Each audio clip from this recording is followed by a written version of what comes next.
નમસ્કાર દોસ્તો, ફરી એકવાર આપ સૌનું દિલથી હાર્દિક સ્વાગત કરું છું ગુજરાત ગવર્મેન્ટ જોબના યુટ્યુબ પ્લેટફોર્મ પર મહત્વપૂર્ણ અપડેટ સાથે ફરી એકવાર એક નવા વિડીયોમાં દોસ્તો મળી રહ્યા છે।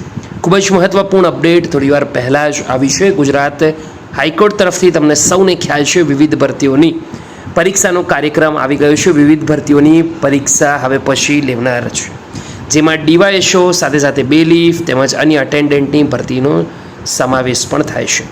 તો આજની વિડીયોમાં બેલીફ માટેની વાત કરીશું। બેલીફ માટેની જે પરીક્ષા છે દોસ્તો, તેની અંદર કેટલા ઉમેદવારો એલિજિબલ છે, એટલે કે કેટલા ઉમેદવારો પરીક્ષા આપી શકશે તેનું લિસ્ટ ફાઇનલી આવી ગયું છે। પ્રોસેસ સર્વર બેલીફ માટેની જે ભરતી છે ડિસ્ટ્રિક્ટ કોર્ટ માટેની દોસ્તો, તેની અંદર જે પણ એલિજિબલ ઉમેદવારો છે કે જે પરીક્ષા આપી શકશે, પરીક્ષામાં બેસી શકશે, તેમનું લિસ્ટ કંઈક આ મુજબ છે। તમે પણ ઓફિશિયલ વેબસાઇટ પર જઈને ચેક કરી શકશો। 762 પેજની આ પીડીએફ છે। વાત કરીએ કેટલા ઉમેદવારો, તો દોસ્તો અહીંયા ચેક કરી શકશો, લગભગ 40,000 જેટલા ઉમેદવારોનું નામ છે। તો જે પણ મિત્રોનું લિસ્ટમાં નામ છે, કોંગ્રેચ્યુલેશન। અપડેટ ગમી હોય વિડીયો લાઇક કરજો, બીજા સુધી શેર કરવાનું ભૂલતા નહીં। ફરીવાર મળીશું, ત્યાં સુધી ગુડ બાય, ટેક કેર।